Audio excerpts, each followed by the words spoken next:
I tell you how excited a drum line gets me? I've said it before, I'll say it again. If this was the song that woke me up in the morning, yes. If I could have maybe 5 or 6 members of the Teurlings drum line in my bedroom to wake me up 5 days a week, I would be a much happier person. Cavan, Bordelon, half of the broadcast team for the Teurlings High football games you can hear right here on KPEL Friday night, joins us in studio. Good morning. Good morning. You look very, very excited today. Well, it's a Friday in fall in Acadiana. I mean, we've got high school football tonight, we've got college football tomorrow, and then we've got the New Orleans Saints back playing on Sunday. They're on a bye this week, so we get the trifecta again. It seemed weird last weekend. It always is. The timing's just off. A weird situation. I will say you are the knowledgeable half of the dynamic duo. Because, I don't know about all that. Well, truthfully, if Scott Braza, I've known him for a long time. If I invited him in to narrate a Golden Girls marathon, he would know just as much about that and convey the excitement as he does on Friday nights. I'm going to tell him you said that. Y'all are great. Coming soon to KPEL, a Golden Girls marathon. No. Okay, so I want to talk about Teurlings. Can we talk about what you've been doing this week, though? You've been over Absolutely. on the Florida coast, around Panama City, helping in storm relief. What have you seen? What I have seen is very reminiscent of Biloxi post-Katrina, right? It's a little different from Katrina in the fact that Katrina left standing water in the city of New Orleans for days, weeks, a very long time.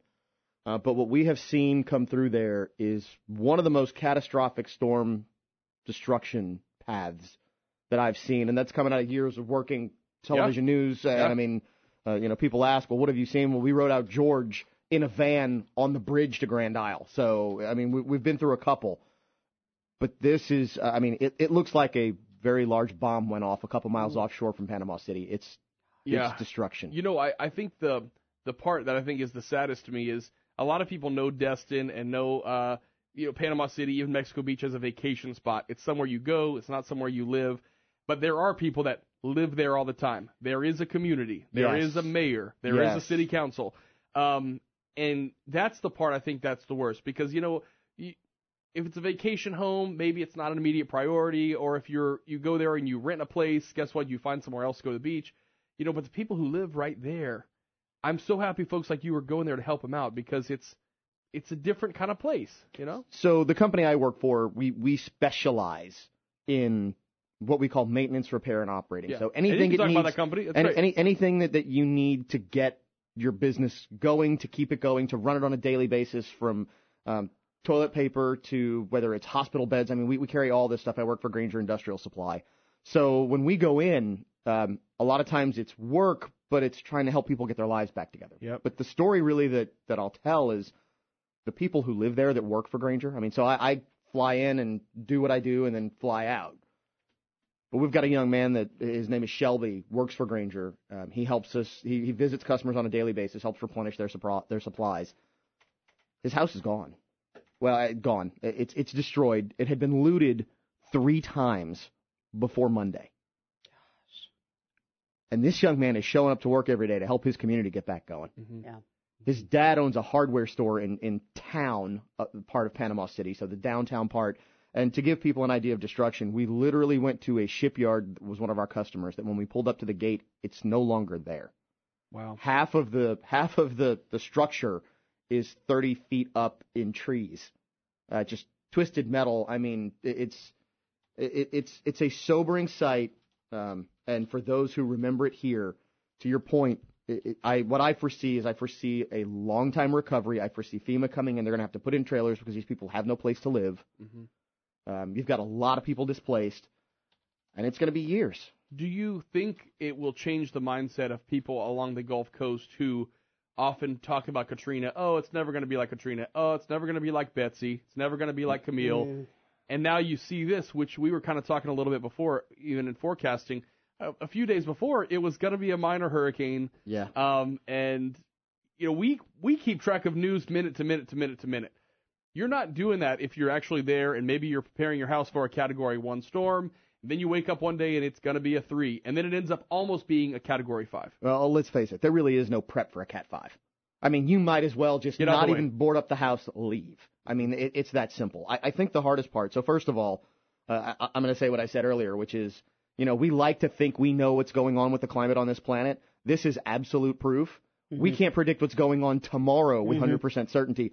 Who knows what's going to happen 40 years from now? We don't. Yep. That's just number one. Number two, the conditioning that we have as residents. Mm-hmm. We really have to, I believe, anyone in the media who's going to report, who's going to tell the story, has to tell it accurately and not over-exaggerate. Yep. The Cat 1, this is the danger, this is what you're going to look at, not, this is going to be a major storm, 8 days from now it's going to hit, because what happens is you get the boy who cried wolf syndrome, right? You get the, I've heard this for the last 35 years, just like I had, just like you had, just like everybody in New Orleans had. We've heard this forever and ever and ever. They keep saying it's going to happen.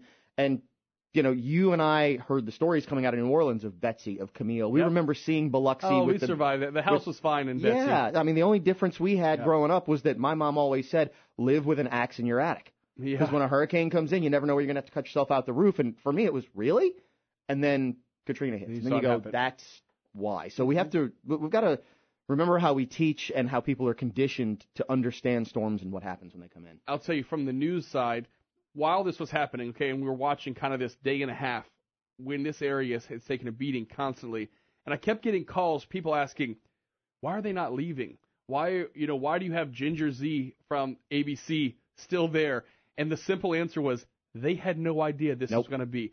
I promise you, if hindsight is 20/20, that is a huge risk for anyone to stay there. Yes. They would have been gone. You want to know about how the forecasting was? That you have the meteorologist who's there, who has traveled the world to cover these incidents, to cover everything else, who her voice is shaking in recorded video because they couldn't be live anymore. Yep. Saying, I never thought I'd see this with my own eyes, but there was a house there, and now the house is down the street, and I watched it go by the window. So anyway, thanks for the work that you're doing there. Look, it's if there's any way that you guys set up to help Shelby, a Granger employee, let us know. We would love to help out any way we can here at KPEL as well. So you come back home and there are buildings intact. It has to be kind of a weird culture shock for a second, because you probably feel a little bit guilty that, gosh, look, we're fine and they're not. Well, just down the interstate. Yeah. So I mean, the good news is, when you come home, first of all, you kiss your kids and hug them a little tighter. Yep. Right? You hug your wife a little tighter, and you thank God for everything that you've got. Yep. And for what hasn't happened to you. On the same hand, to your point, you want to help those that are going through such a tough time and that are working that hard. So what you do is you do what you can, the best way you can. And whatever you can give, whatever way you can help. There's lots of foundations. There's everything set up to make that happen. And then you thank God for the community that you're in, because I had to explain, we're seeing some things on the news, but I'm seeing it already get pushed down in the headlines. You're already seeing this get pushed down. And I make that comment of, it's because of where you live. Because the same thing happened to us when Rita hit. 30 days after Katrina hits, a storm of basically the same magnitude that wipes out parts of southwest Louisiana. But southwest Louisiana lives in a community that picks itself up, that dusts off its own pants, goes to its neighbor's house, picks them up, and makes sure that everybody's okay. And that's a huge difference from some of the other dynamics we've seen with storms in other places. Wow. So you're back. Football is back. Oh, you're going to be calling the Teurlings game tonight right here on KPEL. I need to get you some new music too. Okay, I'm ready. Here's why. Because so last night there was a battle of the bands. Don't tell me the drum line is gone. No, the drum line's still there. Good. But there was a battle of the bands last night at Agave downtown for St. Jude. Okay. The Jeds, a Teurlings student band, won the battle of the bands. Awesome. Right? They raised like over $1,300 just by parents and community and family showing up. Okay. So, I mean, we're coming off a win by the Jeds last night. Now the football team looking to follow suit. We're playing Westgate tonight. Cool. Traveling down to New Iberia. The Rebels looking to get back to 4-4 on the season. St. Thomas More last year, a little bit of a challenge for us.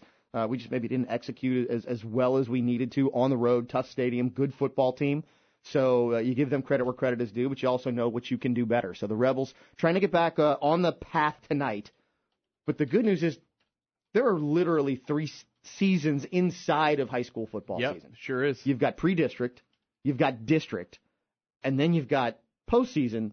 And the way things are split up, the first 2 don't matter a whole heck of a lot, right? I mean, they matter, right? But because you want to be district champs, you want to have a great showing during the regular season. but you're going to make the playoffs. Mm-hmm. Mm-hmm. And anything can happen in the playoffs. There's a saying in hockey, a hot goalie will take you a long way in the playoffs. In football, if your team peaks at the right time, it's 4, right? You got to win 4. Cavan, Bordelon, half of the broadcast team for tonight's Teurlings High football game right here at KPEL.